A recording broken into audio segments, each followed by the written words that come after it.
Afternoon, everybody. I'm not really on a beach, unfortunately. I've just worked out how to change the backgrounds in Teams to make it look like I am. Hi, Joseph. I'm Sian from the English Hubs. Are you all right? Yes, hello. Good. Excellent. You're here. That's always a good start. We're very much looking forward to this. Oh, good. Excellent. Well, we've still got a few minutes to go, so we'll hang on. But hopefully, if you've got anything to share, you should be able to share it. Okay, cool. Oh.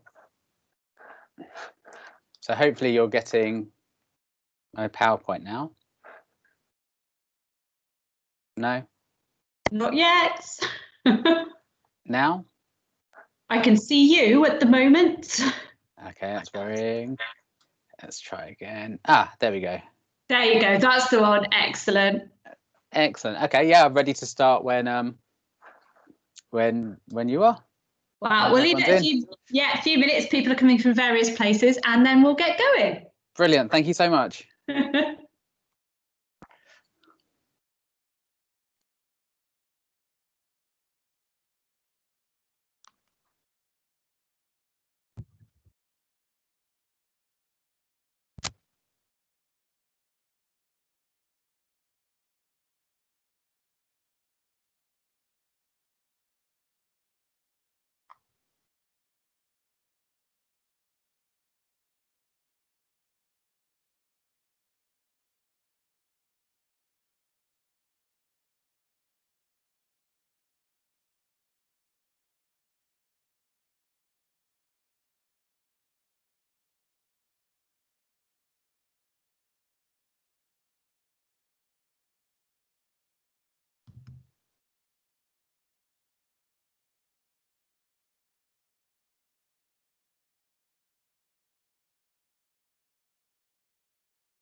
Okay, good afternoon, everybody, and welcome to our next workshop as part of the English Hub Conference. I hope you had a really good day so far. My brain already is full of so many things, and I've got a very long wish list of books at the moment, which I'm sure I'll be adding to this afternoon.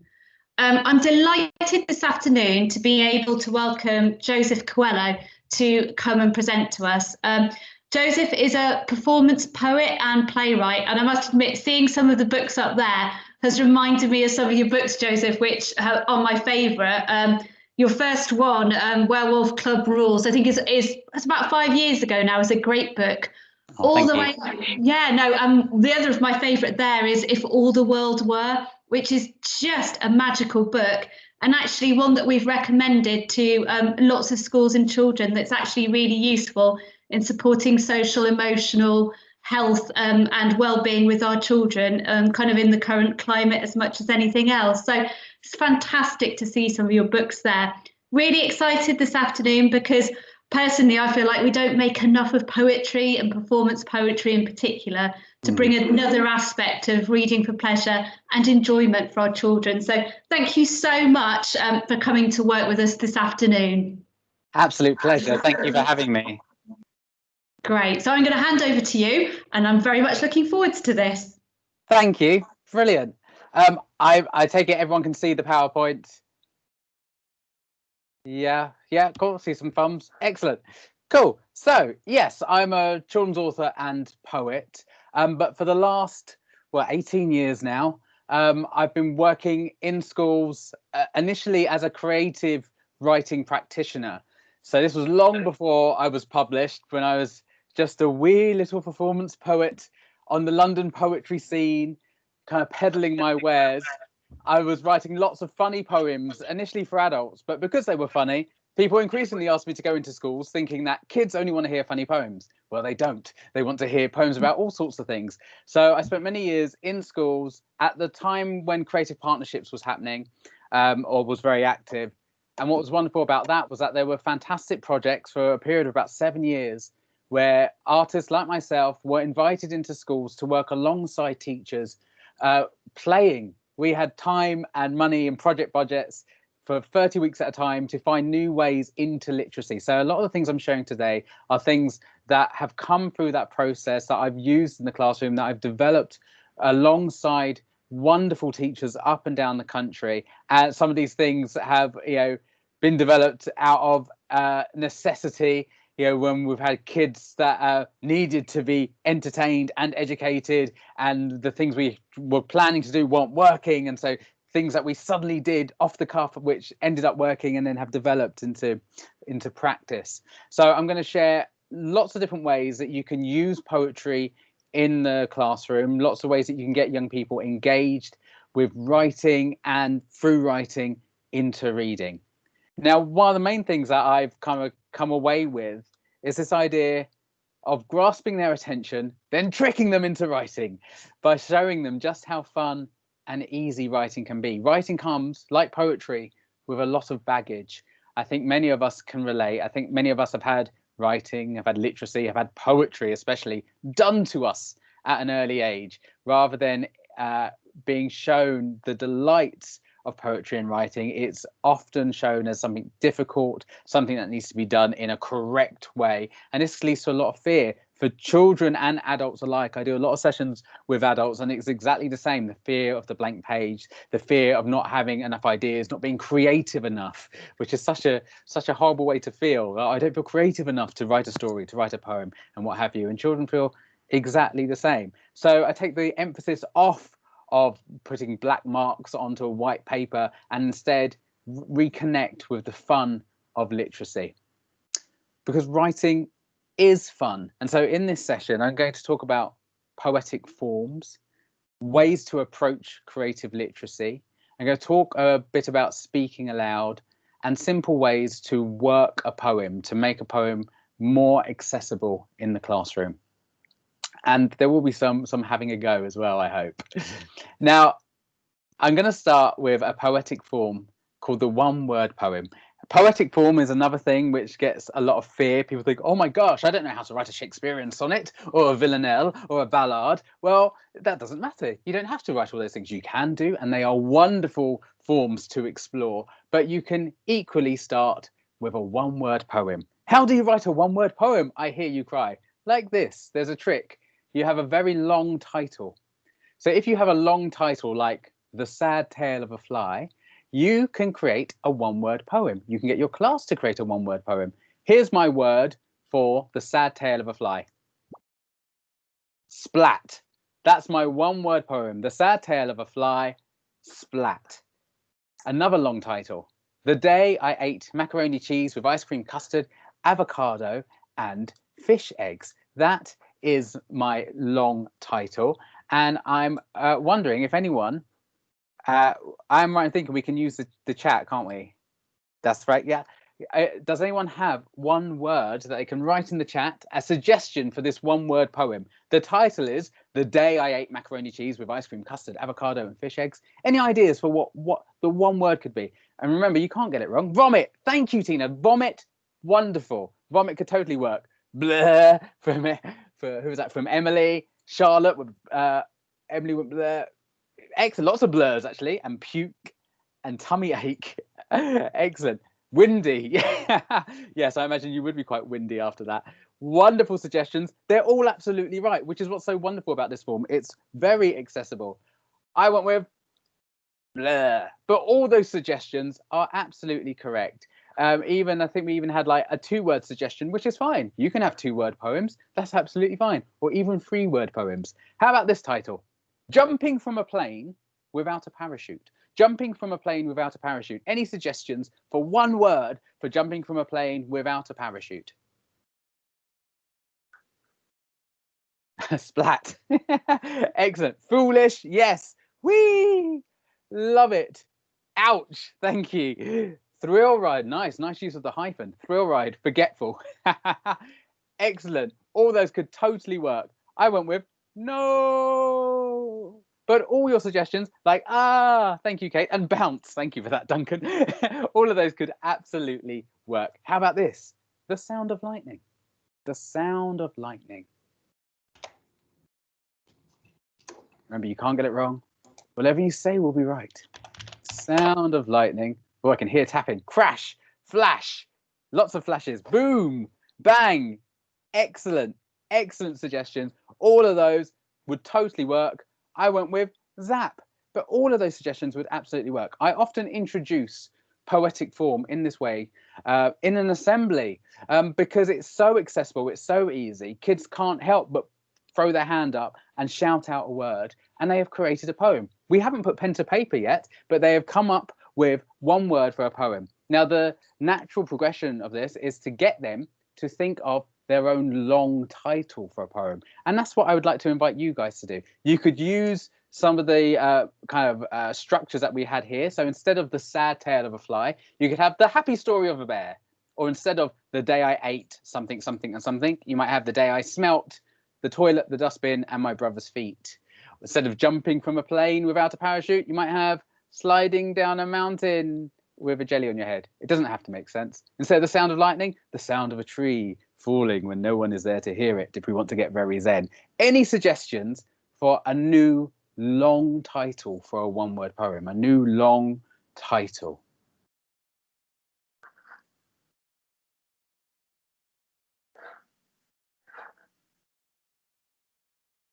See, this is where the fear comes in. The fear you're feeling now. Oh no, I don't want to say something silly. Wonderful. The day I met Gavin Williamson. Excellent. Thank you, Tina. The day my teacher woke up late. Lovely. Okay, let's go with that. The day my teacher woke up late. So that's our long title. Any suggestions for one word? The day my teacher woke up late. I need one word for the day my teacher woke up late. The day my teacher woke up late. I need one word. Whilst you're thinking of that word, I will read out some of the other wonderful long title suggestions. We've had the day I began teaching, the day coronavirus restrictions were finally lifted. We can but dream. The jam sandwich ate the elephant. Excellent. Oh, so we've got some responses to the day the teacher woke up late. Hooray! Thank you, Julia. Hooray! Odd shoes. That's a two-word poem. That's brilliant. Yes, the day the teacher woke up late. Odd shoes. I like that for a two-word poem. Teacher coming in with odd shoes. So as you can see, by taking this very simple poetic form, another one, Duncan, thank you, unshaven. Yes, brilliant. We've got a very simple form, but it is a poetic form, and it's something that you could use to introduce a topic, a new topic that you begin working on, to summarize a book you've been reading in the classroom, to talk about holidays or the students' weekends. It's such an accessible, quick and easy form, and you don't need to put pen to paper to create it. but you can, and you can get them to come up with several ideas. And what I've always found is they get so excited about this notion of having fun with this very simple, very accessible form that they want to write. They want to write stuff down.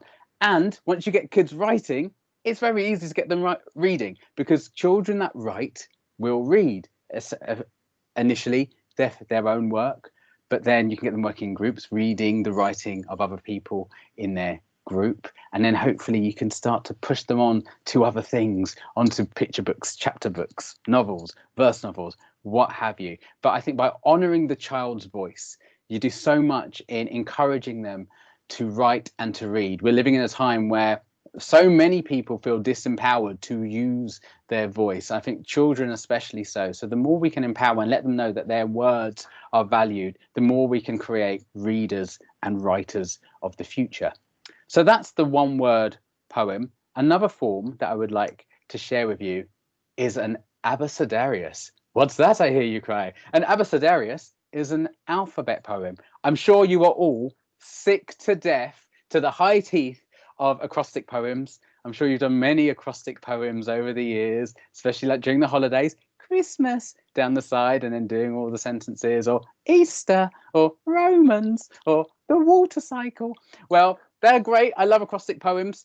But here's, if you want to challenge the class a bit more, then an abecedarius uses the alphabet in the same way that an acrostic does, like this. An alphabet poem has a simple flow because each line starts with a letter you know. Children can master them, adults can too. Dinosaurs can have a go, but emus haven't a clue. Firstly, write out the alphabet from A to Z. Give each letter a sentence, it's so easy. However, as you get nearer to the bottom, it can get tricky to stop the poem going rotten. Just have fun, that's the key to this one. Let the words flow, let the monkey go. Never mind the monkey, how did he get here? Obviously, this poem is pulling your ear. Quarrelsome poem. Remember that each line does not have to follow what's just been. Some poets have fun by exploring a theme. Umbrellas are personal trees, very good at keeping us dry. Wet weather can't play your xylophone bones with its tinkle when your umbrella protects you from the rain's zapping downpour. That, ladies and gentlemen, is an abecedarius, an alphabet poem about abecedarii. Abecedarius is alphabet poems, and the poem refers to itself. But at the end, I've done a little example of how you could write an abecedarius on a theme. So the last few letters, I'm speaking about umbrellas and about the rain. You could write a whole abecedarius about the water cycle, or Romans, or Christmas, or whatever subject you want, whatever you happen to be studying in the classroom, you can write an abecedarius, get them to do it individually, get them to do it in groups, get them to do it as a class. And as I say, if you get kids writing, they will read because they want to read the stuff that they have written, because you are, by getting them to express their voices and share their words, you are valuing their voices, valuing their thoughts, their opinions. And I find the most reluctant of readers will read if you find a way into getting them to write. Sometimes that might be through, the classics, Fortnite. I know we're all sick and tired of Fortnite, but some of the kids are really into it. Or unicorns for some bizarre reason, which I can't work out why. Maybe there's something on telly about unicorns, but it's finding that way in, as you all know, which gets them excited. And then if you can get them writing about that thing they're passionate about, you can get them reading about the thing that they're passionate about and get their classmates and peers reading their poems. So that's an abecedarius. Another way that you can have a go at doing an abecedarius is by breaking it down and doing it like the picture book format. A is for, B is for, C is for. So that can be a slightly simpler way of doing it. Can be equally as challenging, actually, especially if you want to retain a rhyme throughout. This one rhymes, it doesn't have to rhyme. I think it's very important to stress that many people, many children think poetry must rhyme. I've been in classes where teachers have said to me, don't do any rhyming because the kids just keep rhyming non-stop, and I'll show you a way how you can stop them from rhyming if that is a problem in your classroom. So that's an abecedarius. So we've done one word poems, a very simple form, an abecedarius, another very simple form. I'll quickly touch on a meostic. If you're sick to death of acrostics, a meostic poem is like an acrostic, but you write the word down the center of the page, and that's slightly more challenging because each sentence is coming across the word. Does that make sense? Can you see me as well? Am I just performing to myself? You can see me as well. Cool. So the acrostic poem, it comes down the word goes vertically down the middle of the page, and they're slightly more challenging than the acrostic and the abecedarius, even more so, even more sentences. So that's 2 forms. I'm going to show you a 3rd form now. This 3rd form is a Moraps poem, and we're going to have a go at creating a digital distance Moraps poem. But first of all, let me tell you what it is, because you're probably wondering. A Moraps poem is based on a poem I wrote in my first poetry collection called Werewolf Club Rules. This grew out of the fact of spending years in classrooms as a sad unpublished poet, talking about poetic devices to students, and realizing it's quite hard actually to find a fun way to get poetic devices across. And so I created this poem to make that process easier, and created the following form. So I'm going to read you the Moraps poem. It tells you what each of these letters stand for. It explains the different poetic devices and sets up a way for us to create a poem. It goes like this. The Moraps are a trick to help with your writing. They add a kick to language, make writing more exciting. M is for metaphor, saying one thing is another. The sun is an oven. The earth is everyone's mother. Oh. O is for onomatopoeia. Words that are also sounds. Whoosh went the wind and howl went the hound. R is for rhyme. Words that sound the same. You can put a cat in a hat, or simply try rhyming your name. E is for emotion. Happy, worried, sad. Great writing shares a feeling from the good to the bad. The other R is for repetition, but don't repeat any old word. Find a phrase with a musical rhythm that sounds like a song from a bird. A is for alliteration. Words sharing the same starting letter, used in the tongue twister that made Betty's bitter batter better.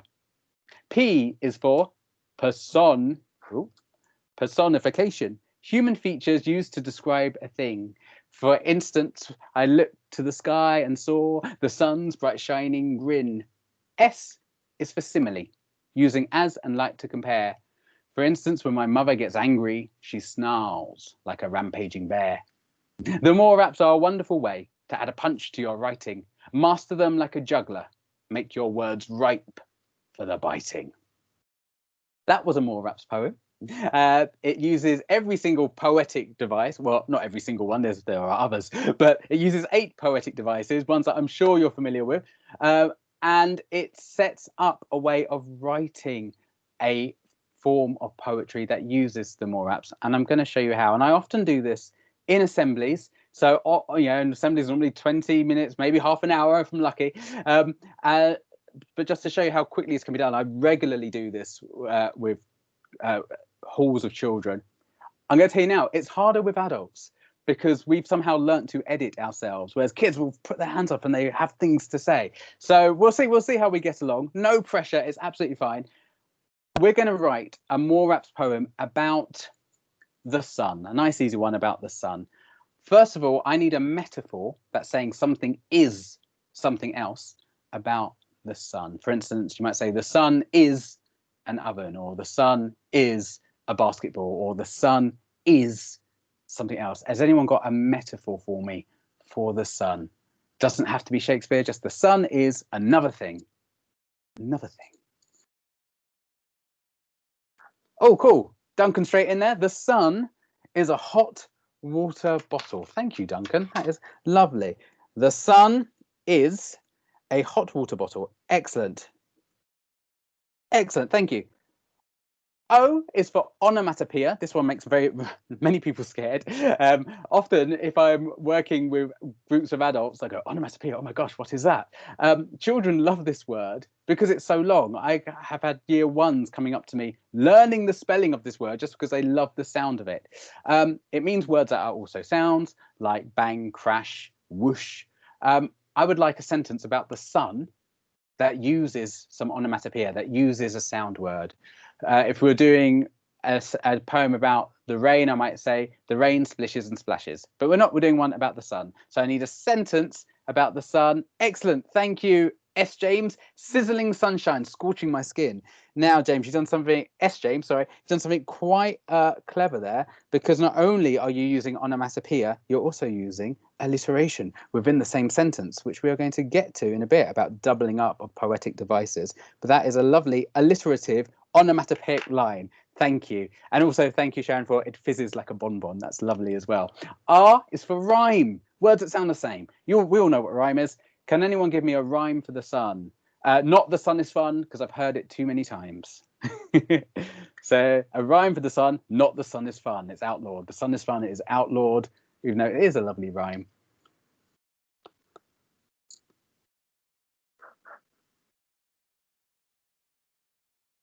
Cool, a hot cross bun. Thank you, Emily. Oh, I want a hot cross bun now. The sun is a hot cross bun. A hot cross bun. Thank you. Thank you, Emily. That's lovely. E is for emotion. Lots of poetry deals with the landscape of the soul, the landscape of emotions and feelings. Has anyone got a sentence about the sun that uses emotions? How does the sun make you feel? Maybe that could be a sentence. How does the sun itself feel if we wanted to get personified and emotional? The sun soothes my soul. Thank you, Natalie. The sun soothes my soul. Excellent. R is for repetition, simply repeating a word within a phrase. If we're doing rain, I might say, the rain is wet, wet, wet, for all those from the 80s who remember that wonderful band, Happy Times. Has anyone got a sentence that uses repetition about the sun? A sentence that uses repetition about the sun. We've had some other lines for the previous one. The sun warmed my face and heart. That's a lovely emotional one. Feeling hot, hot, hot. Thank you. Feeling hot, hot, hot. Like that other famous song. Feeling hot, hot, hot. I don't know who. Top points if anyone knows who wrote that song. So the feeling hot, hot, hot. Thank you, S. James. That's lovely. Alliteration. Now, we had some alliteration earlier on, didn't we? Sizzling sunshine, scorching my skin. That's where we have lots of words that start with the same letter. Have we got another line about the sun that uses alliteration? A line about the sun that uses alliteration. It doesn't have to be S's. It could be a different letter. So you could have the hot, heated, hungry sun shines down. Has anyone got another sentence about the sun that uses alliteration? It feels fantastic, fiery and free. Thank you, Sharon. Great use of F's there. It feels fantastic. Fantastic, fiery and free. Lovely. And we had other suggestions like brilliant, blazing, burns my skin, and fiery, ferocious, burning star, dances, dazzles and dries. Thank you. Wonderful sentences.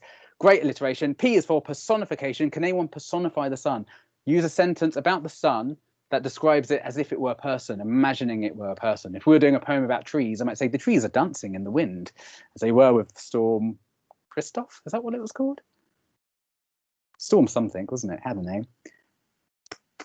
Smiling down on me, lovely. Oh, Jasmine, the sun holds my hand as I walk along the shore. Oh, the sun holds my hand as I walk along the shore. No doubt scorching it terribly.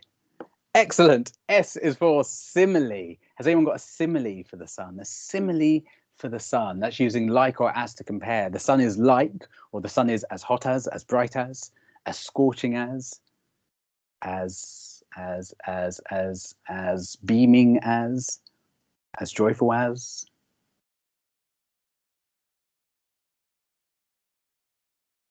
If we say the sun is a big ball of fire, I might have to not allow that because it is, isn't it really? As round as a bowling ball. Excellent. The sun is as round as a bowling ball. Thank you so much. Wonderful sentences. So we've gone through the Moraps. We've got suggestions for each one. We've now got an 8-line poem about the sun, just by making sure every sentence is about the same thing. Your poem about the sun, your Moraps poem, goes like this.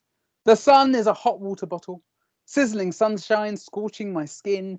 The sun is a hot cross bun. The sun soothes my soul, feeling hot, hot, hot. It feels fantastic, fiery and free. The sun holds my hand as I walk along the shore. The sun is as round as a bowling ball. Do you like your sun poem? Yeah, it's quite lovely. It's really nice, isn't it? Now, as you can imagine, we could have chosen any subject to write the More Raps poem on. We could have chosen romance, the water cycle, Christmas, absolutely anything you happen to be studying in the classroom. It's another great introduction to a topic. Quick, let's write a More Raps poem on the topic that we're about to study. Let's write a More Raps poem about the book we've just read. It's a wonderful way of getting kids writing. If they're very reluctant, you could start initially in groups. As I say, I normally do this in assembly, getting them to call out lines, or I'll do it in a classroom, getting kids to put up their hands, and we do a group More Raps poem in the classroom on a big sheet of paper. That big sheet of paper then becomes a resource on the wall, which they can refer to when they're trying to remember what the different poetic devices are. You can then encourage them to be doing their own individual More Raps poems, which I'm willing to bet they will want to read, because it is their thoughts, their feelings, their voices that we are honouring. And I can't stress this enough. The more we honour the child's voice, the more they will want to share it, the more value and joy they will see in their words. Now, another thing you can do with the More Raps, which I can really enjoy doing actually, is to create a little competition with the More Raps. What I often do in the classroom is ask the class to give each one of the More Raps a score out of 10 for how hard they think that poetic device is. Or let me rephrase that, how many points they think they should get each time they write an example of one of the devices. So for instance, if you're in a class that think metaphors are really difficult and tricky, then the class may decide, okay, every time we write a metaphor, we should get 10 points. And then I write 10 next to the metaphor. For onomatopoeia, often classes go, oh, that's quite easy, 2 points. 2 points next to onomatopoeia. Rhyme, really easy. Let's make that 1 point. Okay, 1 point next to rhyme. Or if you're in a class that finds it hard, then maybe it's 5 points or 6 points. If you're in a class that is rhyming far too much, negative points, which is so much fun. I was been asked to do this a couple of times by teachers, like, no, they keep rhyming. All they do is rhyme. I'm sick of it. Like, please don't get them to rhyme. So I did negative points. So every time they rhymed, it was points off. So we go through all the More Raps, giving each one a figure out of 10. And I then give them a big sheet of paper, big sheet of sugar paper or whatever you have to hand on their table groups, and then invite them to write down as many sentences, as many More Rap examples as they can get onto the big sheet of paper in a time limit. Often I do 10 to 15 minutes, and give them lots of different colouring pencils or crayons or felt tip pens, and just let them go crazy on the big sheet of paper. Some tables will all be writing at the same time, upside down, diagonally, across, sideways, or however you like. On some tables, they will designate a writer, and the others feed in suggestions. What's quite interesting is how the different groups kind of organize themselves around how to get the work done. And there's no perfect way. It's about the dynamics of each individual group. Once the time limit is up, I ask them to count, to work out their point score. You may need calculators for this.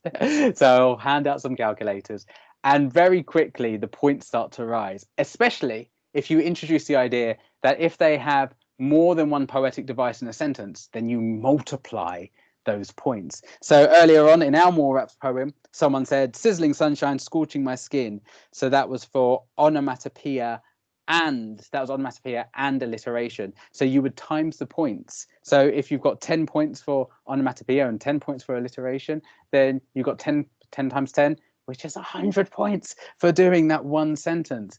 And once you tell them that, of course, they will try to get as many poetic devices as possible into a single sentence.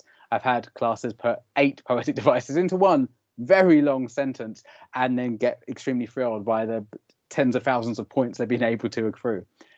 If you are in a class where competition, let's say, is tricky, if you have a class where competition is tricky, what you can do is give them the time limit, and then get them to add up their points, and then challenge them to beat their own record per table. That way you can avoid any difficulties if you find that table groups don't respond very well to competing, which happens sometimes in classrooms.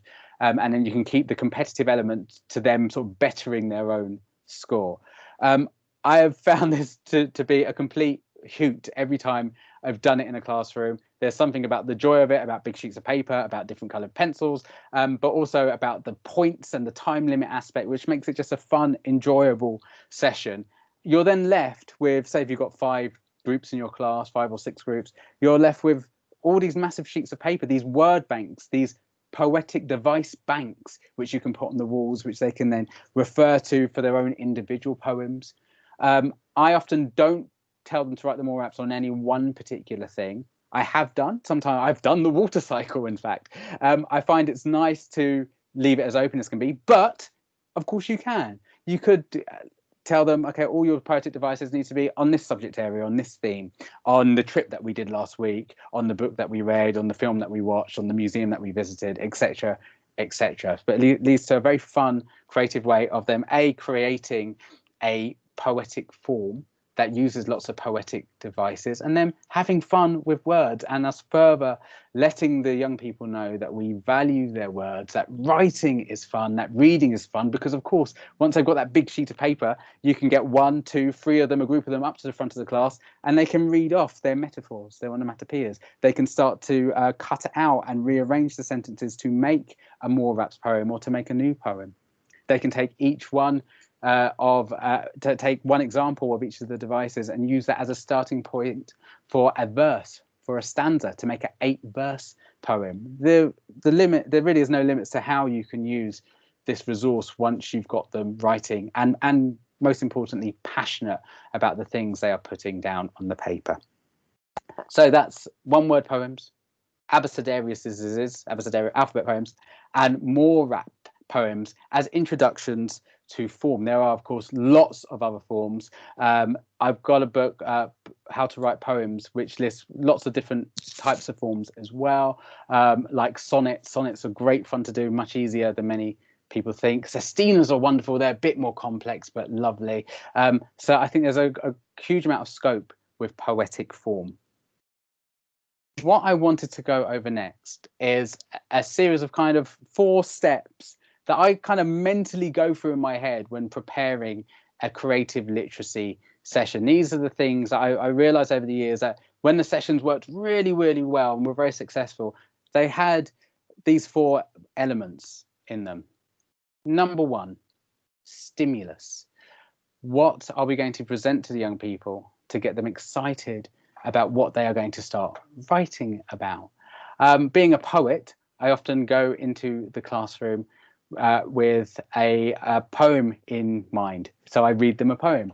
You could read them a poem, you could get them to read a poem, you could show them a video on YouTube, you could show them a photograph, you could show them a work of art. It doesn't have to be the same thing all the time. It could be listening to a piece of music, it could be playing a game, but having that stimulus, something new that they haven't seen before, something to get them excited about the subject area of the things they're going to be writing, I feel is so key. In the past, I've been very lucky working on long projects where we've taken the kids to the Natural History Museum for the day, or if the resources haven't been there or the budgets haven't been there, we've gone out on a little adventure around their playground. And I've done this in playgrounds in central London where it's just tarmac. It's like literally a square of tarmac in Stratford. Yeah, but by just creating a new experience for them. I know many of us are sometimes working with children who don't get to go on holidays, who don't get to go on trips, who don't have experiences to draw on, and then we find that they find it hard to imagine things to write about. And so unfortunately it becomes down to us to create new experiences for them on top of everything else that you lovely teachers have to do. But there are ways, hopefully I can share some ways of doing that simply and without necessarily incurring a budget fine. So that's stimulus. I next think about composition. And I try to separate composition, that's the coming up with ideas. I try to separate that out from the putting pen to paper. composition can be the scariest thing. It's that fear we feel when we look at the blank page or the blank screen. It's that, oh, I've got no ideas, I don't know what to write.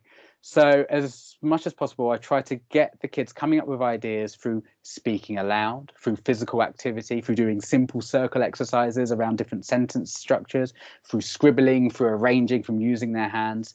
There are a few examples here on this slide. So the first photograph is a simple blackout poem. So it's using existing text to compose ideas. By removing, by deleting words, they are composing ideas, they are composing thoughts, they are composing sentences. It's a great one to do with all the bump that comes through the letterbox.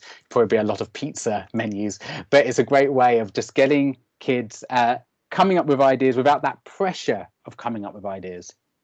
The next photo of a post-it note on a leaf, I love post-it notes, they're so great, is taken from a simile hunt. So what I would do is give a stack of post-it notes to every kid in the class, a little stack, like I'd use one block of post-its, give each kid a couple of post-it notes, and then we'll go out into the playground and I will tell them to hunt for similes. And by that I mean, if they see a tree, they may decide, oh, the bark of the tree is like a dragon's back, and they write that on the post-it note and stick it on the tree.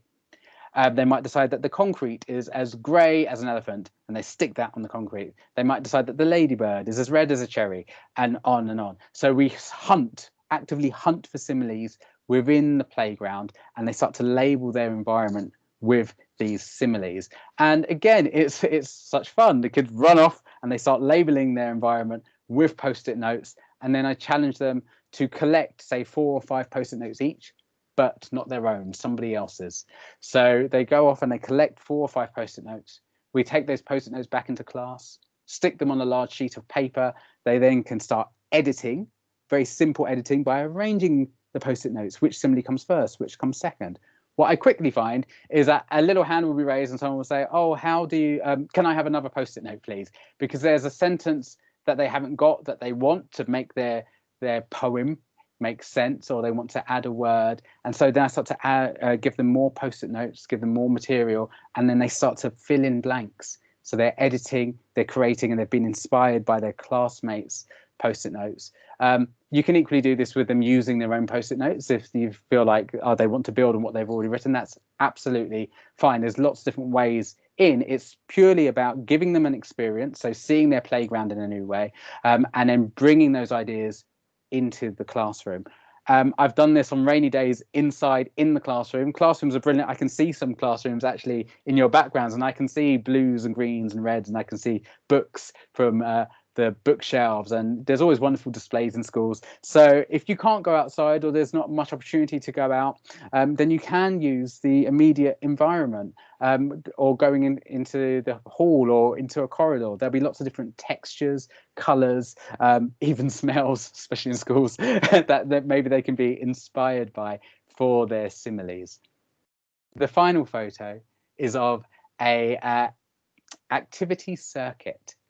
Now, in this exercise, I create a circuit of activity, like what they offer in gyms, where we do circuits on a Friday night. So I'll do this for the kids, pull out the climbing frames, put benches up against things so they can slide up and down them or walk up and down them, jump ropes, etc.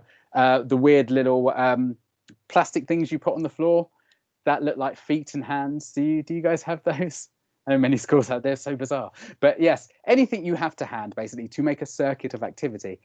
As you can see in this photo, there's a sign that says getting lost in the ... I've made a ton of these open-ended sort of verb sentences. So there's getting lost in the, there's sliding down the ... climbing over the ... etc. I put these labels around the circuit, and it's a circular circuit, so you can go around it forever. And each thing has its own label. So the balance beam will have balancing on the ... I then invite the children to go around the circuit, doing all the different activities, climbing over things, swinging over things, etc. And then I'll shout freeze. And then I will ask them to shout out to me the nearest sentence to them and to complete the sentence using their imagination. So if they're on the balance beam, they might say, they read the sign nearest to them, I'm balancing on a mountain ridge. The next person might say, I'm swinging on a dragon's beard, on a giant's beard, and so on. And we do this several times around, getting lots of ideas in their head, inspired by their physical activity, inspired by their imagination. But it takes the pressure off imagination, because being imaginative can be quite a pressurized thing, by letting the physical activity take a lot of that load, and by letting the circuit kind of suggest lots of things. I'll do this for about 20 minutes, maybe half an hour, just getting them to go round. Sometimes I get them all to sit down and for them to watch one child go round whilst the kids sitting, working pairs, discussing what they think that child is doing as they go round.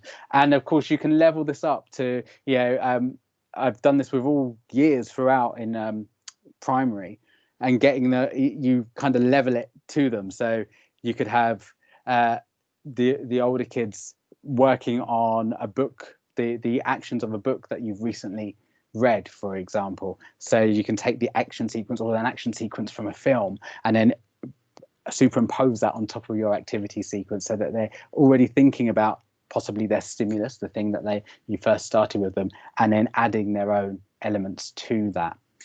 Once that's done, we go back to the classroom. Their heads are filled with these sentences that they've said out loud. So a lot of the hard, heavy lifting is done. And then we create an activity poem, an action poem, an adventure poem, where they're getting lost in the jungle, swinging across a giant's beard, climbing over the dragon's back, jumping over the chasm, and so on and so on.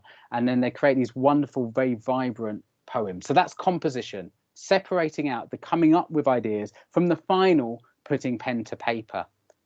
Once they've composed, the last thing is transcription, and that is putting pen to paper.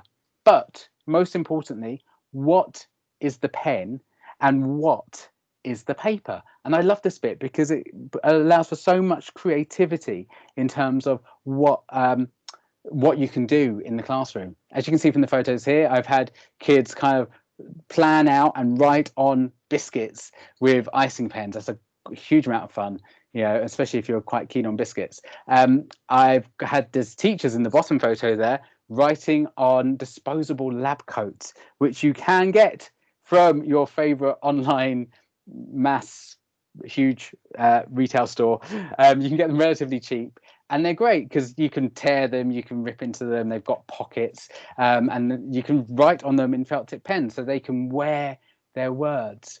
The photo on the left is of a photograph, and you can see there's post-it notes there because we went out into the Olympic Park, actually in Stratford, and we did the simile hunt, labeling the environment. We brought those similes back to class. We took photos. The kids took photos themselves of the buildings, the wonderful, wonderful buildings they have in the Olympic Park. We printed the photos up, gave the kids back their photos. They had their post-it notes full of similes. We then asked them to put a piece of tracing paper on top of the photograph and to write out their similes, editing as they go on the tracing paper, following the lines of the photograph underneath. So you start to create a piece of word art. You create a poem in a form, in a shape, which in itself is a form of poetry known as concrete poetry or shape poetry. And these can go on to then be hung in the window to let the light shine through, or can create a display on your boards. There's really no limit to what you can do with the final piece of art that you've got. And then finally, once we've transcribed, put pen to paper, whatever that pen is, whatever that paper is.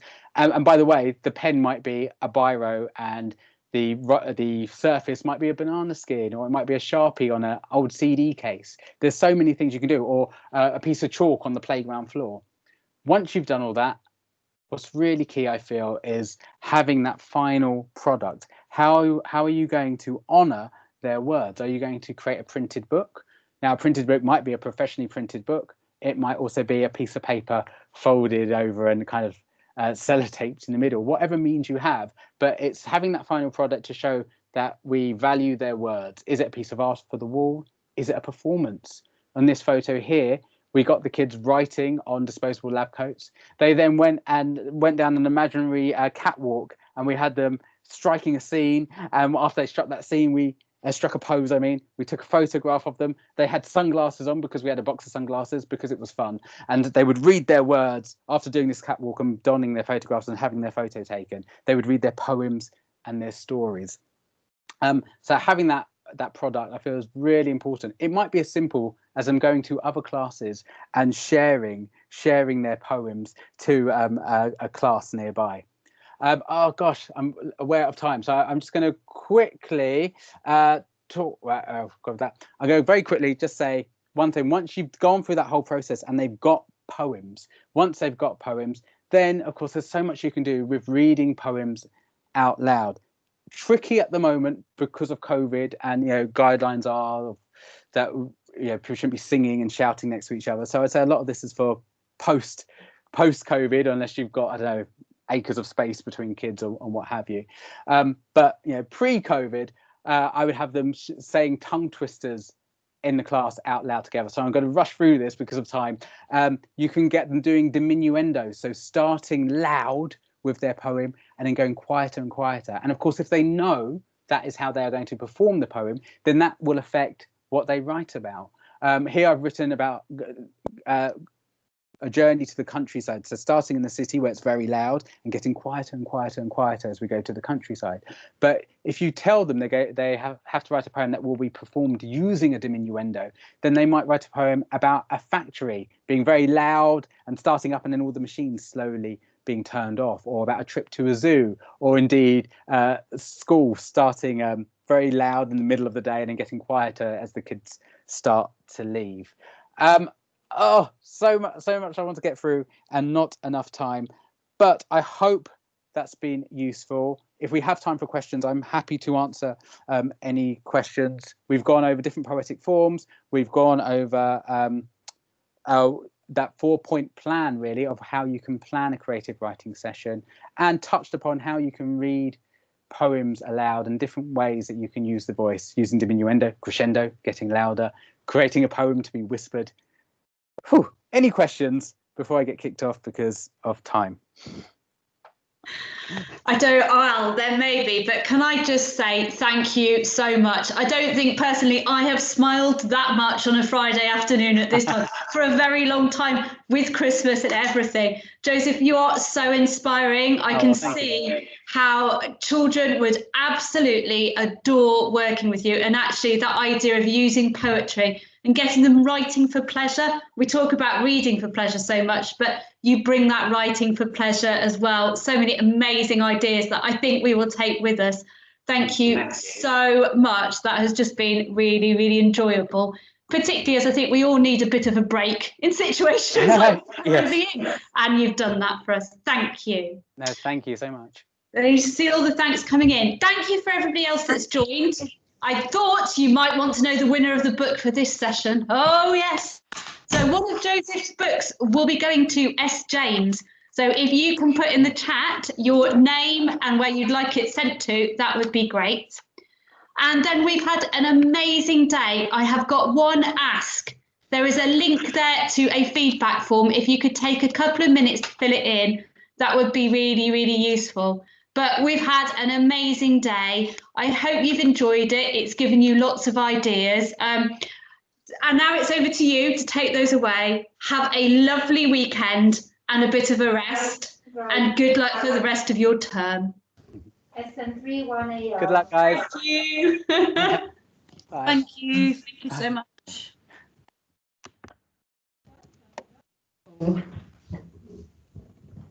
What did you have to do? Sorry, I'm just typing in my